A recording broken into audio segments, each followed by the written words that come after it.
ന്യൂസിലേക്ക് സ്വാഗതം. കേരള രാഷ്ട്രീയത്തിലെ വർത്തമാനകാല സ്ഥിതി പരിശോധിക്കുമ്പോൾ ഈ രാഷ്ട്രീയ കാലാവസ്ഥയിൽ കോൺഗ്രസ് നേതൃത്വത്തിന് എന്തെങ്കിലും പിടിപ്പ് കേട് സംഭവിച്ചിട്ടുണ്ടോ എന്ന് പരിശോധിക്കുകയാണ് ഇന്നത്തെ എപ്പിസോഡ്. കാരണം പരിശോധിക്കപ്പെടേണ്ട ഒരു അവസ്ഥ വന്നിരിക്കുന്നു. ഇത് പരിശോധിപ്പിക്കുമ്പോൾ യഥാർത്ഥത്തിൽ ഒരു ബയസ്ഡ് കൺസെപ്റ്റിൽ ഇത് ചെയ്യുകയല്ല ചെയ്യുന്നത്, മറിച്ച് ഒരു മാറി നിന്നുകൊണ്ട് ചിന്തിക്കുന്ന ഒരു രാഷ്ട്രീയ അവലോകനം നടത്തുന്ന വ്യക്തിക്ക് ഇന്നത്തെ കോൺഗ്രസ്സുകാരുടെ പോക്കിനെ കുറിച്ച് എന്തെല്ലാം ആകുലതകളും വ്യാകുലതകളും ഉണ്ട് എന്ന് സ്ഥിരീകരിക്കുന്ന ചില കാര്യങ്ങൾ പറഞ്ഞു വെക്കേണ്ടതുണ്ട്. കാരണം ഇപ്പോൾ ഭരണമുന്നണി മൂന്നാം തുടർച്ച ഭരണത്തിനു വേണ്ടിയുള്ള നെട്ടോട്ടത്തിലാണ്.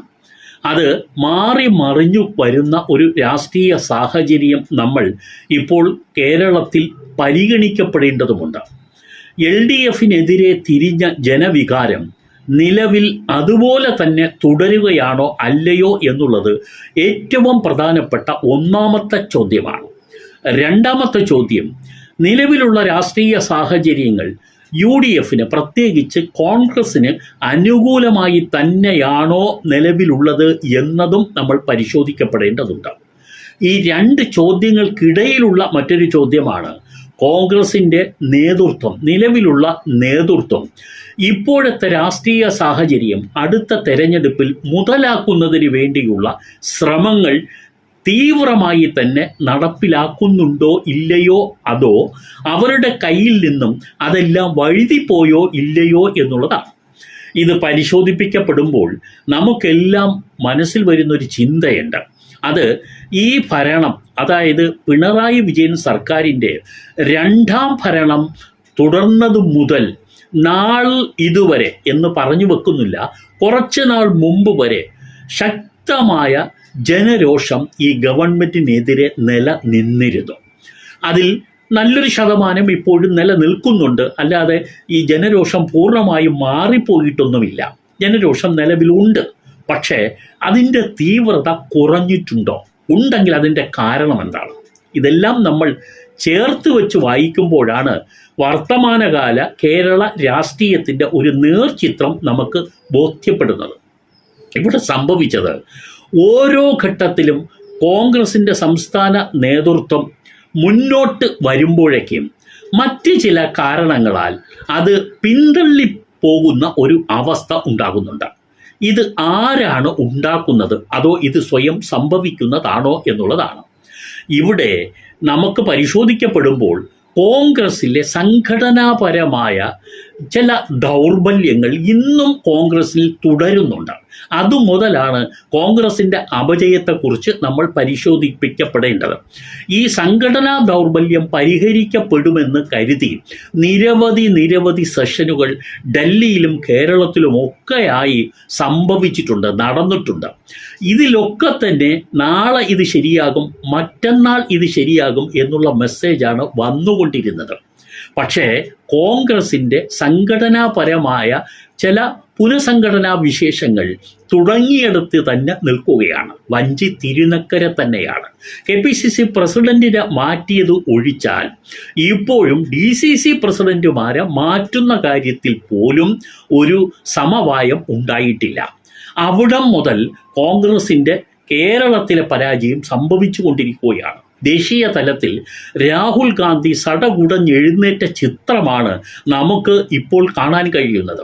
അത് വലിയൊരു ചിത്രമാണ് എന്ന് പറയാതെ വയ്യ. ദേശീയ രാഷ്ട്രീയത്തിന് പ്രകമ്പനം കൊള്ളിക്കുന്ന പ്രകടനവുമായാണ് രാഹുൽ ഗാന്ധി മുന്നേറുന്നത്.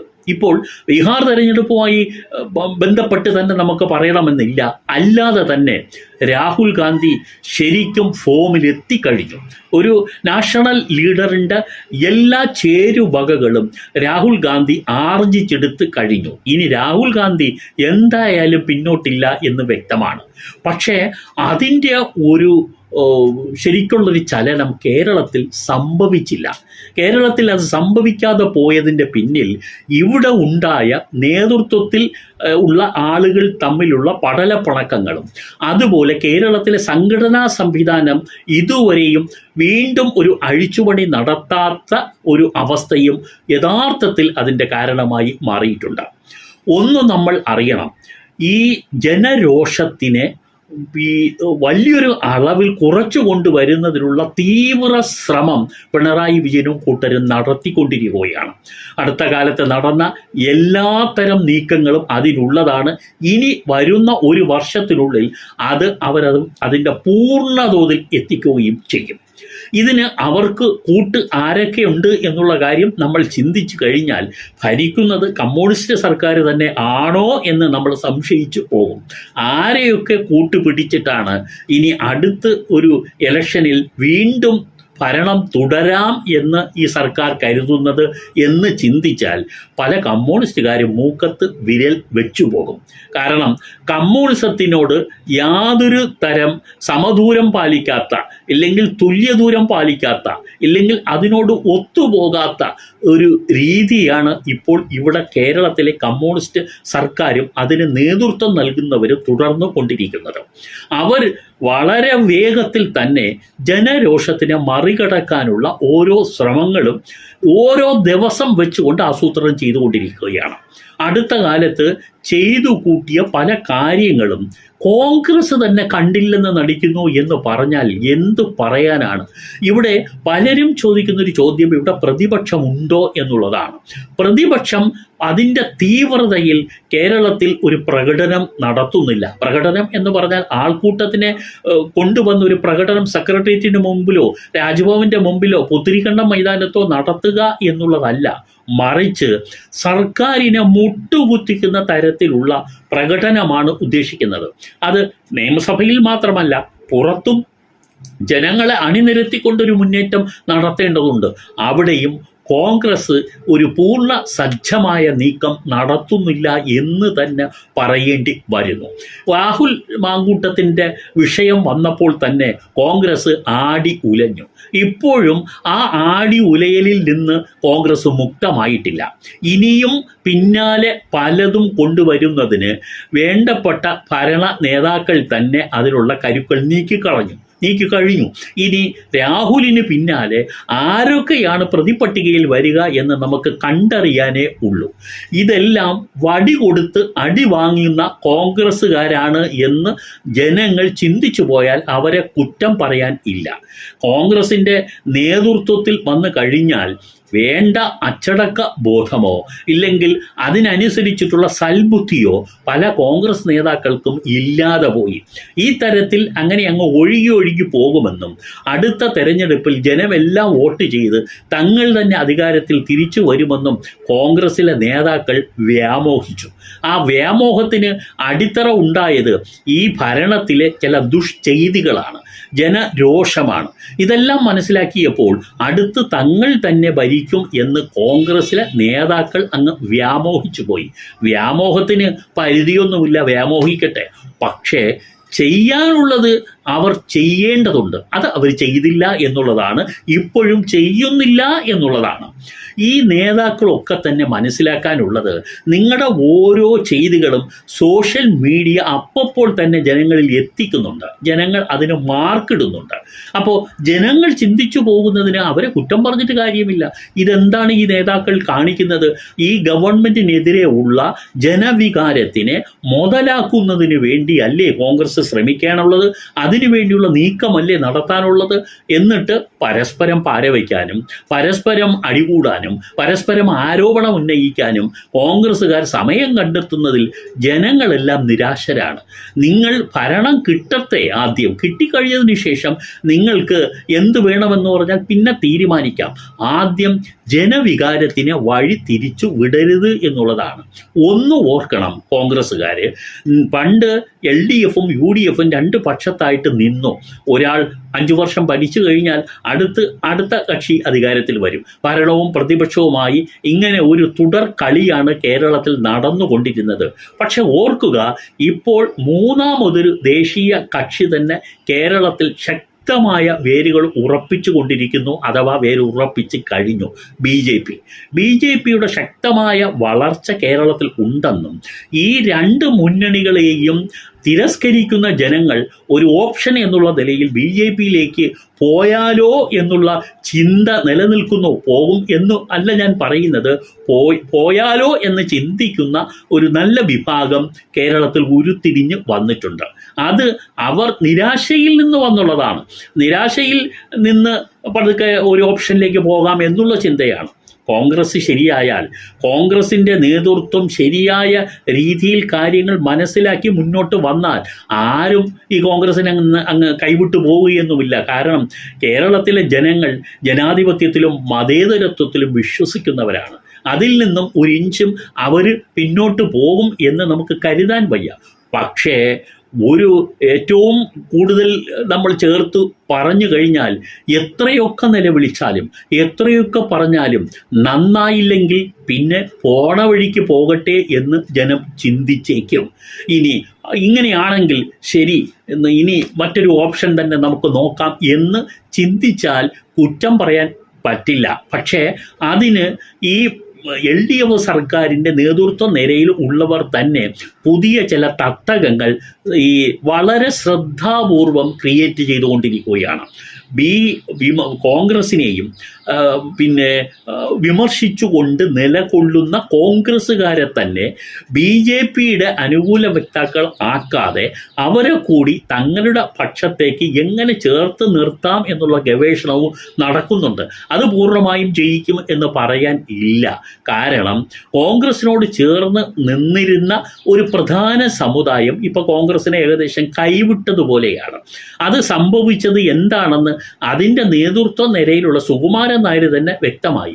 എന്നെ ഇപ്പോൾ കോൺഗ്രസ്സുകാരൊന്നും കാണാൻ വരാറില്ല, മുമ്പ് അവരെല്ലാം വരുമായിരുന്നു, ഞാനുമായിട്ട് വളരെ സൗഹൃദത്തിലായിരുന്നു, ഇപ്പം ആരെയും കാണാനില്ല എന്ന് അദ്ദേഹം പറയുന്നിടം വരെ കാര്യങ്ങൾ എത്തിയിരുന്നു എന്നുള്ളതാണ്. സമുദായ നേതാക്കളെ പ്രീണിപ്പിച്ചുകൊണ്ടൊന്നും കോൺഗ്രസ് മുന്നോട്ട് പോകണം എന്നല്ല പറഞ്ഞു വെക്കുന്നത്.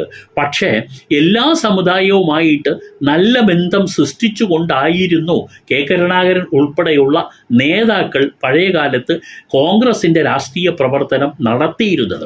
പക്ഷേ പുതിയ രാഷ്ട്രീയ പ്രവർത്തന ശൈലിയിൽ നിന്നും ഇതിനെയൊക്കെ നിരാകരിച്ചുകൊണ്ട് ഉള്ള ഒരു നീക്കം നടന്നു വന്നു എന്നുള്ളതാണ്. ഒരു പുതിയ ടീം രൂപപ്പെടുത്താൻ ശ്രമിച്ചു. അത് ജനങ്ങൾക്കിടയിൽ ശരിക്കും മതിപ്പുണ്ടാക്കുകയും ചെയ്തു. ആ മതിപ്പെല്ലാം നിങ്ങൾ തന്നെ കളഞ്ഞു കുവിച്ചു. നിങ്ങൾ തമ്മിലുള്ള ശരിക്കും ഒരു ഡിസിപ്ലിൻ, ഒരു ഇൻറ്റേർണൽ ഡിസിപ്ലിൻ നേതൃത്വ നിരയിലുള്ളവർക്ക് തന്നെ വേണ്ടിയിരുന്നു. ഒന്നുകിൽ മുതിർന്ന നേതാക്കൾ പറഞ്ഞ് ബോധ്യപ്പെടുത്തി കൊടുക്കണമായിരുന്നു. യുവ നേതാക്കളിൽ പലരും പെട്ടെന്ന് മുളച്ചു പൊന്തി അങ്ങനെ പുതിയ പുതിയ സ്ഥാനങ്ങളിലേക്ക് വന്നപ്പോൾ അവരും മതിമറന്നുപോയി. പക്ഷെ അവരെ നിലയ്ക്ക് നിർത്താൻ നേതൃത്വ നിരയിലുള്ള മുതിർന്നവർക്ക് കഴിയണമായിരുന്നു. അവരും അതിൽ ലാഘവത്വം കാണിച്ചു എന്നുള്ളതാണ്. നിങ്ങളുടെ പിന്നാലെ ചാരക്കണ്ണുകളുമായി ആളുകൾ ഉണ്ടെന്ന് മനസ്സിലാക്കണമായിരുന്നു. ഒരുപക്ഷെ ട്രാപ്പ് ചെയ്യാൻ തന്നെ നീക്കം മുൻപേ നടന്നിരുന്നു. ഇല്ലെങ്കിൽ അങ്ങനെയുള്ളൊരു സൂചന പരസ്പരം നിങ്ങൾക്ക് തന്നെ തോന്നണമായിരുന്നു. കാരണം എന്തും ചെയ്യാൻ തയ്യാറുള്ള ഒരു വിഭാഗമാണ് ഭരിച്ചുകൊണ്ടിരിക്കുന്നത്. അവരെ സംബന്ധിച്ചിടത്തോളം അവർക്ക് നേരും നെറിയുമെന്നും അവർ നോക്കില്ല. അവരുടെ രാഷ്ട്രീയ നേതൃത്വത്തിന് സുഗമമായി കാര്യങ്ങൾ നടത്താൻ പറ്റുന്നൊരവസ്ഥ ഉണ്ടാക്കിയെടുക്കുന്നതിന് പ്രത്യേക ഒരു ടീം തന്നെ വർക്ക് ചെയ്യുന്നുണ്ട്. അവർ പലതും പ്ലാൻ ചെയ്യും. അതിനനുസരിച്ച് അവർ പലരെയും കരുക്കളാക്കും. അവർ വിത്ത് വിതച്ച് അവർ കൊയ്തെടുക്കുകയും ചെയ്തു. അങ്ങനെ കൊയ്തെടുത്തതൊക്കെ നമ്മൾ കണ്ടുകൊണ്ടിരിക്കുകയാണ്. ഇനിയും അത് ഉണ്ടായിക്കൂടുന്നില്ല. പക്ഷേ മനസ്സിലാക്കാൻ കഴിയുന്നവർ അത് മനസ്സിലാക്കാതെ കണ്ണടച്ചിരുട്ടാക്കുന്നു എന്ന് പറയേണ്ടി വന്നതിൽ സങ്കടമുണ്ട്. അടൂർ ഗോപാലകൃഷ്ണൻ്റെ പഴയ ഒരു സിനിമയിലെ ഒരു പരസ്യവാചകമുണ്ട്. ഇരുട്ടിൻ്റെ ചാക്കിലെ ഇല്ലാത്ത പൂച്ചയെ തിരയുന്ന ഒരു അന്ധൻ്റെ വ്യാമോഹം എന്ന് പറഞ്ഞിട്ടാണ് ആ ചിത്രത്തിൻ്റെ പരസ്യം അദ്ദേഹം കൊടുത്തിരുന്നത്. അതുപോലെ ഇവിടെ പറയേണ്ടി വരുന്ന കാര്യങ്ങളും ഈ പരസ്യവാചകവുമായി നമുക്ക് പൊരുത്തിട്ടാലും പിന്നെ കുറ്റം പറയാനൊന്നും ഇല്ല. ഇങ്ങനെ ഒരു അവസ്ഥ ഉണ്ടാക്കിയതിൽ നിന്ന് നമ്മുടെ കോൺഗ്രസ് നേതാക്കൾക്ക് ഈ മറുത്ത് ഒന്ന് പറയാനും ഇല്ലെങ്കിൽ അത് ശരിയല്ല എന്ന് പറയാനുള്ള അവകാശമൊക്കെ അവർ നഷ്ടപ്പെടുത്തി കഴിഞ്ഞു. ഇനിയും സമയം വൈകിയിട്ടില്ല. തദ്ദേശ സ്ഥാപനങ്ങളിലേക്കുള്ള തെരഞ്ഞെടുപ്പ് 2 മാസത്തിനുള്ളിൽ നടക്കാൻ പോവുകയാണ്. അത് തരും ചില മുന്നറിയിപ്പ്. പക്ഷേ അതിനൊരു പൂർണ്ണ മുന്നറിയിപ്പെന്ന് പറയാനും കഴിയില്ല. കാരണം പലയിടത്തും പ്രാദേശികപരമായ നീക്കുപോക്കുകളുടെ അടിസ്ഥാനത്തിലും വ്യക്തിപരമായ ചില പ്ലസിൻ്റെ അടിസ്ഥാനത്തിലുമൊക്കെ ചിലർ ജയിക്കുകയും തോൽക്കുകയും ഒക്കെ ചെയ്തു എന്ന് വരാം. രാഷ്ട്രീയം ക്ലിക്ക് ചെയ്യാറില്ല എന്ന് പറയുന്നില്ല, ക്ലിക്ക് ചെയ്യുന്നുണ്ട്. പക്ഷേ അതുപോലെ തന്നെ ഈ പ്രാദേശികപരമായ സ്വാധീനങ്ങളും വ്യക്തി വൈശിഷ്ട്യവും ഒക്കെ തന്നെ ആ തെരഞ്ഞെടുപ്പിനെ സ്വാധീനിക്കുന്ന ഘടകങ്ങളാണ്. അതൊരു ചൂണ്ടുപലകയാവില്ല എന്ന് തീർത്തും പറയുന്നില്ല, പക്ഷെ അതിനൊക്കെ തന്നെ ഒരു ലിമിറ്റേഷൻസ് ഉണ്ട് എന്നേ ഉള്ളൂ. ഇനിയും 1 വർഷം നിയമസഭാ തെരഞ്ഞെടുപ്പിന് ബാക്കി കിടപ്പുണ്ട്. തീർത്തും ഇല്ലെങ്കിലും ഇനിയെങ്കിലും കോൺഗ്രസ് പാഠം പഠിക്കുക. നിങ്ങളെ ഇഷ്ടപ്പെടുന്ന ഒരു വലിയ ജനതതി കേരളത്തിൽ ഉണ്ട്. ഈ കോൺഗ്രസിനെ ഇനിയും അധികാരത്തിൽ കൊണ്ടുവരണമെന്ന് ആഗ്രഹിക്കുന്നവരുണ്ട്. അതിലേറെയായി ഈ ഭരണത്തിനെ അവസാനിപ്പിച്ചേ മതിയാവൂ എന്ന് ആഗ്രഹിക്കുന്ന ആളുകളും ഉണ്ട്. അവരെ നിരാശപ്പെടുത്തരുത്. അത് നിരാശപ്പെടുത്തുകയാണെങ്കിൽ കാലം നിങ്ങൾക്ക് മാപ്പ് തരില്ല. ഇനിയും 1 വട്ടം നിങ്ങൾ അധികാരത്തിൽ നിന്നും പുറത്താക്കപ്പെട്ടാൽ, അഥവാ നിങ്ങൾക്ക് അധികാരം ഇനിയും തിരിച്ചു കിട്ടാത്ത അവസ്ഥ വന്നാൽ കാലം നിങ്ങളോട് മാപ്പ് തരില്ല. നിങ്ങൾക്ക് ഈ പ്രസ്ഥാനം ഒരിക്കലും നിങ്ങൾക്ക് ഒരു ഗുഡ് വില്ല് തരില്ല. അതോടുകൂടി നിങ്ങളുടെ കാലം ചിലപ്പോൾ അവസാനിച്ചു എന്ന് തന്നെ വന്നേക്കാം. അതുകൊണ്ട് കോൺഗ്രസ്സുകാരെ, നിങ്ങൾക്ക് വൈകിയിട്ടില്ല. ഇനിയും നിങ്ങൾക്ക് പുനർചിന്ത നടത്താം. നിങ്ങൾക്ക് വീണ്ടും ഈ സംസ്ഥാനത്തിൻ്റെ പ്ലസ് ഗാലറിയിലേക്ക് നിങ്ങൾക്ക് വരാം. അത് നിങ്ങൾ തന്നെ വിചാരിക്കണം എന്ന് മാത്രം.